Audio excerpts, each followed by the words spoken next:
Chittagong Port, Bangladesh's largest maritime hub. Once a quiet gateway for trade, today it is the epicenter of strategic maneuvering in the Bay of Bengal. US transport aircraft, Chinese submarines and Russian warships are converging here, turning a commercial port into a chessboard of global power. For India, every landing, every dock, every exercise is a test of its influence, its security, and its readiness to protect its eastern frontier. The port's location is what makes it so critical. Just a few hundred kilometers from India's northeastern states and the Siliguri Corridor, the narrow lifeline known as the Chicken's Neck connecting mainland India to its 7 northeastern states, called the Seven Sisters. Chittagong sits at a vantage point over vital shipping lanes, energy transit routes, and maritime checkpoints. Whoever controls influence here can monitor India, track its trade, and threaten its strategic corridors. The question India must now answer is urgent. With Chittagong becoming a hub for foreign powers, how can India protect its chicken's neck and secure its eastern lifeline? Hello and welcome. You're watching Statecraft with me, Geeta Mohan.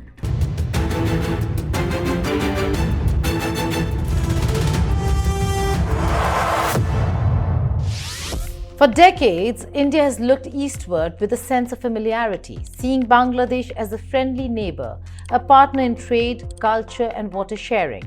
But after the fall of the Hasina government, that perception is under threat.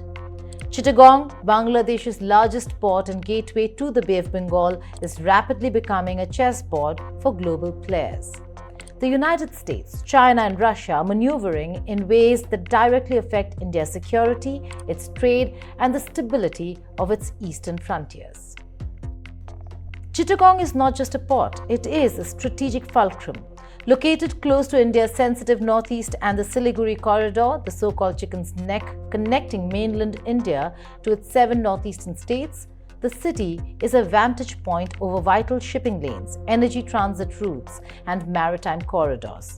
Whoever controls influence here can monitor naval traffic, project power across the Bay of Bengal, and shape the security environment in India's eastern backyard. In recent months, the US has been steadily increasing its footprint in Bangladesh. C-130J Super Hercules aircraft from the US Air Force have been flying into Chittagong, joining Bangladesh and Sri Lankan forces in Pacific Angel multinational exercise framed as humanitarian aid and disaster response. On the surface, it sounds benign. Beneath that veneer, it is a signal. Washington is positioning itself strategically in India's neighborhood, and India cannot ignore it. At least 242 personnel, including 92 from the US Air Force, participated in the exercise alongside Bangladesh Air Force and Sri Lankan contingents. Earlier, in July, Tiger Lightning 2025 brought together elite units of Bangladesh's Para-Commando Brigade and US Army Pacific Command. They trained in jungle warfare, counter-terrorism, and operational coordination. These exercises are not mere drills, they are the building blocks of permanent influence. For India, the implications are clear. Air and logistics infrastructure in Chittagong could serve as a forward base for operations that do not always align with Indian interests. China's presence complicates matters further. On the 12th of October 2024, Chinese naval training ship Qi Ji Guang and amphibious dock landing ship Jinggangshan docked in Chittagong. This was the first foreign fleet to visit Bangladesh under the interim government led by Nobel laureate Muhammad Yunus. China's ambassador, Yao Wen, was quick to stress that political shifts in Dhaka would not affect Beijing's growing influence. For India, the message is stark. China is building infrastructure, ties, and presence right on its doorstep. China's footprint in Bangladesh is no longer symbolic. Beijing has already commissioned a submarine base to house 2 Ming-class submarines. This facility could host research vessels capable of mapping seabed cables and conducting maritime surveillance, vital intelligence for a nation like India that depends on the Bay of Bengal for trade and energy security.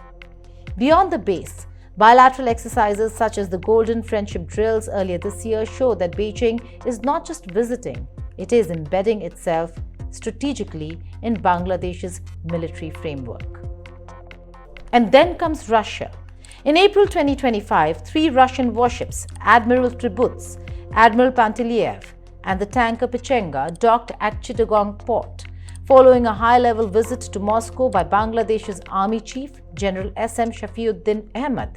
Officially, these were friendly port calls.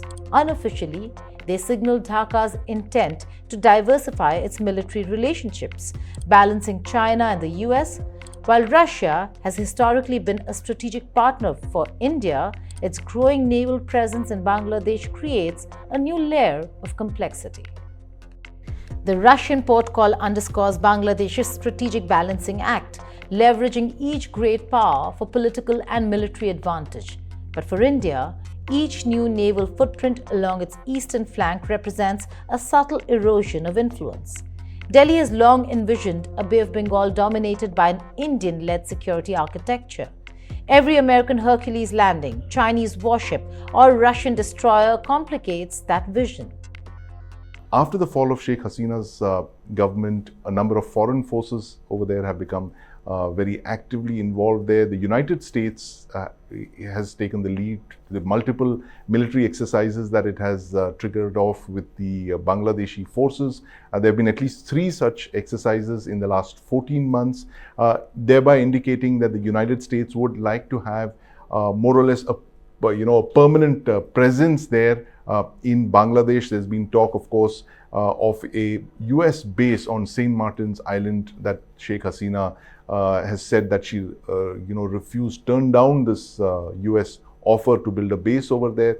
But it's clearly an area which has got the interest of a lot of other countries like Russia, China, and of course, primarily the United States because of its location. The fact that it is located in such a sensitive part, of the region. It's south of not just Bangladesh, but it's close to Myanmar, and it's in both China and India's southern flanks. That is the reason the United States would like to have a base and a presence over there. And this is, of course, reason for India to be worried because that is India's backyard. It's a very, very sensitive part of India. The northeast has been very, very sensitive, especially in the last couple of years with the kind of violence that we've seen there. So India will, of course, have to step up its presence there and convey its security concerns, in no uncertain terms, to all of these countries who would want to have a military presence in Bangladesh.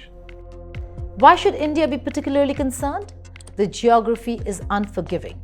Chittagong sits less than 200 kilometers from India's northeastern states and near the Siliguri Corridor. In times of tension, influence over Chittagong could threaten India's critical lines of communication.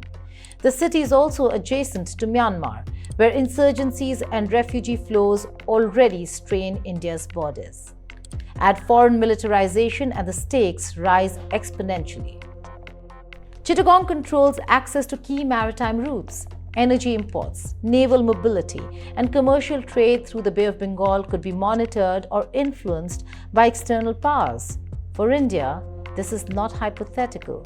US listening posts, Chinese surveillance of sea lanes, or even Russian naval logistics could affect India's economy, its defense readiness, and the safety of its eastern frontier. Simply put, India's backyard is being militarized without its consent. India's traditional approach to Bangladesh has been a mix of diplomacy, trade, and cultural ties. Sheikh Hasina's ouster in August 2024 after student-led protests brought an interim government under Mohammad Yunus. For India, this political shift adds uncertainty. Dhaka's new leadership appears more willing to accommodate any and every external power except India, raising the possibility of a security environment that is not aligned with New Delhi's interests. Some reports suggest the US was displeased with Hasina for allegedly denying access to St. Martin's Island. China, meanwhile, has moved quickly to solidify ties with Yunus, signaling that Dhaka's political instability is an opportunity for external influence. Russia is also making its presence felt. For India, a weakened or indecisive Bangladesh could become a platform for foreign powers to project influence directly onto Indian territory. We know that the US Air Forces had a kind of a drill in Bangladesh, not only in Chittagong Port area, not only in St. Martin's Island, but also within the tea gardens and even within the rainforest in Chittagong Hill Tract. So this is a very complicated situation they are advancing. And if someone asks, is it a purely humanitarian reason that America is looking for a corridor to the Arakan state? I'd say no, because under the guise of humanitarian corridor, United States want to create a supply channel to provide weapons and other military hardware to Arakan army. And by doing that, they want to implement the Burma Act, invade Myanmar, drive away China, and establish its exclusive grip or control over the natural resources of Myanmar, including rare earth. The implications for India are immediate and severe. Militarization of Chittagong by external powers threatens to undermine India's influence in its eastern neighborhood, increase surveillance of Indian naval and commercial movements, complicate insurgency management in the northeast, potentially transform a friendly neighbor into a strategic liability. India cannot afford to sleepwalk while foreign powers gain footholds in Bangladesh. The Bay of Bengal is an arena where strategic competition is now front-page news, not backroom speculation. From Gwadar to Hambantota and now Chittagong, the string of pearls strategy is being realized. For New Delhi, every development in Dhaka's port city is a reminder that India must assert influence, not passively react. In the past, there have been serious concerns about Chittagong and the adjoining Chittagong hill tracts being used for anti-India projects. East Pakistan, when it was around between 1947 and 1971. One of the reasons for India to move in 1971 and liberate East Pakistan, later create Bangladesh, was the fact that the ISI was using the Chittagong hill tracts to push insurgents into the northeastern part of India. The Naga insurgents, in fact, were trained and pushed in. The Mizo insurgents were trained and pushed in there. So India has been traditionally very sensitive about any foreign forces there, any interests that are inimical to Indian interests operating in that particular region, given the fact it is strategically very important. It is the only seaport access to the entire northeast, a point that's been repeatedly mentioned by Mohammad Yunus. So what must India do? First, strengthen ties with Bangladesh through investment, infrastructure, and defense cooperation. Economic interdependence is a powerful lever, although we are talking about a Mohammad Yunus administration right now that has not been very kind or positive towards India. Second, modernize and upgrade India's northeast, roads, bridges, and military logistics to ensure rapid mobilization if required. Third, intensify intelligence and maritime monitoring of the Bay of Bengal. Fourth, continue strategic partnerships with traditional allies, the US, Russia, and friendly Southeast Asian nations to balance Chinese influence without overdependence. The rising presence of the US and China in Chittagong is no longer just a matter of diplomatic engagement or humanitarian exercises. Although a traditional ally, Washington under Trump administration doesn't pose to be a friend of India. Each American Hercules landing, Chinese warship, or joint military drill is a step toward entrenching foreign influence on India's doorstep. For a country whose eastern states are connected to the mainland through the narrow Siliguri Corridor, the so-called Chicken's Neck, this is more than symbolic. But Russia's presence in Bangladesh is a different story. However, on April 7, Bangladesh Army Chief General Zaman visited Moscow, meeting top Russian defense officials and representatives of major defense and nuclear agencies. The discussions were about strengthening military cooperation, defense procurement, and expanding existing friendly relations. Russia is asserting its presence in Bangladesh while signaling its commitment to diversified defense ties. For India, this development is layered. On one hand, Russia has historically been a reliable partner, both bilaterally and in supporting regional stability in South Asia. The Rupur nuclear power plant, a joint Indian-Russian endeavor, and past military cooperation during Bangladesh's liberation war demonstrate the potential for collaboration. But on the other hand, the visit also highlights Bangladesh's interim government under Muhammad Yunus, which is navigating a complex landscape of external influences, courting China, opening doors to Pakistan, and allowing Islamist elements to gain leverage.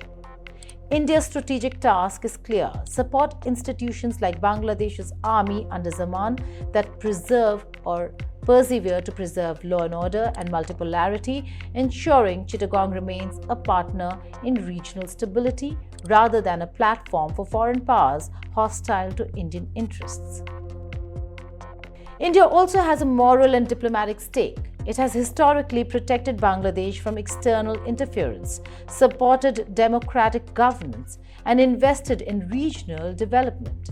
A failure to assert influence now risks reversing decades of effort, leaving Bangladesh vulnerable to strategic co-optation by powers whose goals may conflict with India's security and economic interests. The American exercises, Chinese submarines, Russian port calls are more than headlines. They are a warning.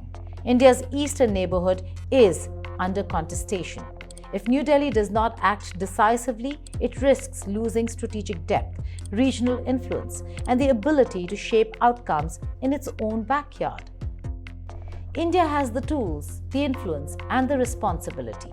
Strategic partnerships, infrastructure development, and diplomatic engagement must be intensified. The Northeast must be fortified, maritime surveillance enhanced, and political ties with Dhaka strengthened. Every effort must ensure that Bangladesh remains a partner, not a pawn, in the great power contest now unfolding in its territory.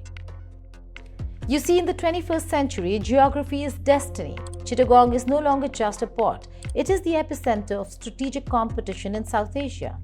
India's ability to respond decisively will determine whether its eastern borders remain secure, whether its trade and energy lines remain uninterrupted, and whether its neighborhood remains aligned with New Delhi's interests rather than external ambitions. For India, the choice is stark: act decisively now or risk being encircled by foreign powers in its own backyard. The US, China, and Russia are already playing their moves. Chittagong is the board, the Bay of Bengal the arena. India must rise to the challenge, not with rhetoric, but with strategy, infrastructure, and influence. Because in geopolitics, hesitation is a luxury India cannot afford. For India, the question is no longer whether to act. The question is how decisively.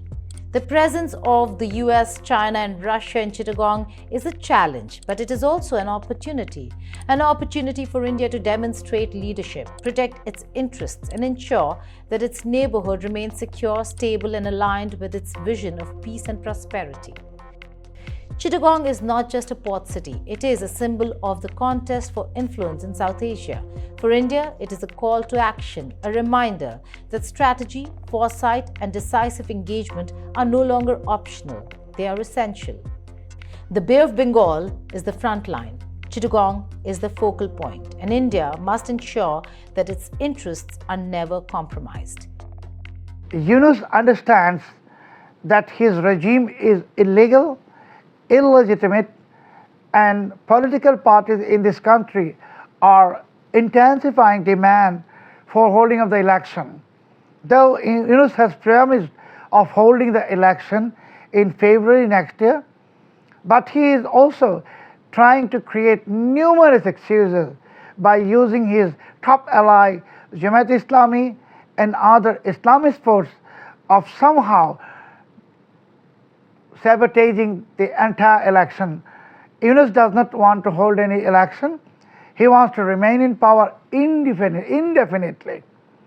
but his employers who put him into power last year, the US deep state in particular, and also the Pakistani ISI, they are now realizing that through Yunus maybe their actual plan would not be successful, because Yunus has already become the extremely unpopular, absolutely ineffective. He has failed even to bring $1 as foreign investment. 5 million people are already unemployed, and the number of jobless people increasing, inflation, everything is, in a very dangerous, or I should say scary situation. India's eastern flank cannot be left to chance. The militarization of Bangladesh's Chittagong Port is a wake-up call to policymakers, strategists, and citizens alike. If New Delhi rises to the occasion, India will not just protect its borders, it will shape the future of South Asia. The opportunity is here now. India must leverage its influence, fortify its eastern defenses, and engage diplomatically to ensure that Chittagong remains a partner, not a pawn. Because in the Bay of Bengal, as in geopolitics, fortune favors the prepared, the strategic, and the proactive. Chittagong may belong to Bangladesh, but its significance belongs to India, and India's actions today will determine who writes the next chapter in South Asia's security, stability, and prosperity. Thank you for watching Statecraft.